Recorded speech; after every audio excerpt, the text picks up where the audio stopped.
J'évite d'ouvrir les portes. J'évite d'ouvrir les portes parce que pour moi c'est dur. J'ai quand même réussi à donner ces chaussures. Mais l'année dernière, au mois de novembre, regardez, tout est resté. Tout. Tout est là. Vous allez le voir. Il s'appelle Mademoiselle Pouette.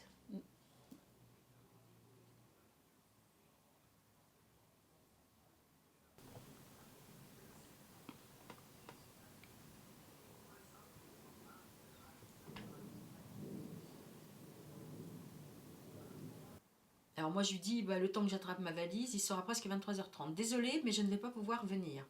Je prendrai les transports en commun, j'aurai dans quelque part dans Paris pour que tu la récupères. Non, elle est dans le tiroir de la chambre.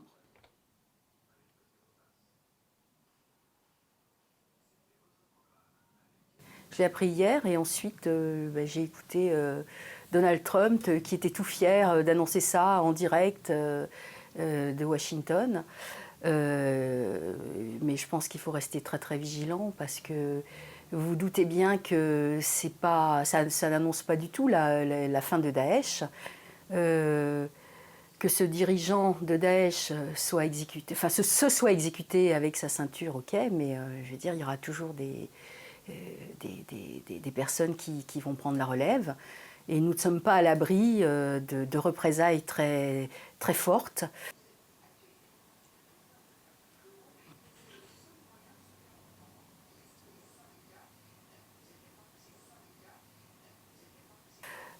Je pense qu'il faut que le gouvernement français soit très très attentif parce que nous ne sommes pas à l'abri de nouveaux attentats. D'ailleurs, nous n'avons jamais été à l'abri, mais j'ai beaucoup de craintes parce que je pense que la façon dont Donald Trump s'est exprimé peut attiser la haine.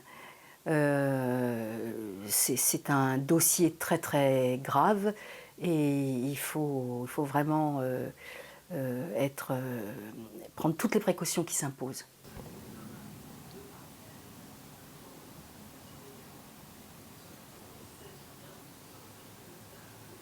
À chaque fois qu'on reparle de Daesh, d'ailleurs on en parle régulièrement, mais là ça ravive les douleurs. Vous savez, lorsque des parents perdent un enfant dans des circonstances aussi graves, aussi injustes, c'est impossible à gérer.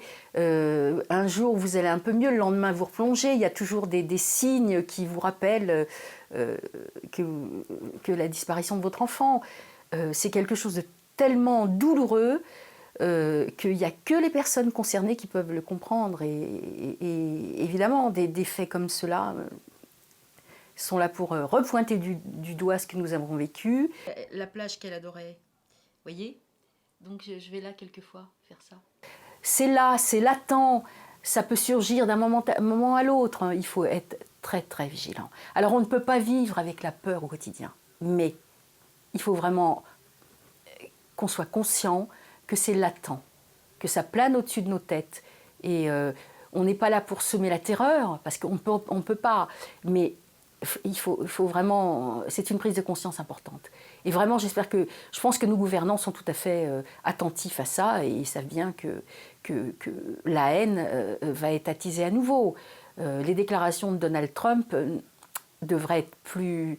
je veux dire, il y a quand même un cynisme dans ces déclarations.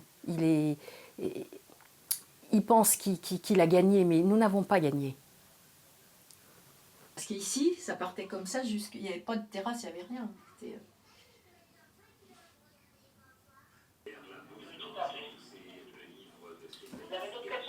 Non, non, je n'ai pas d'autre.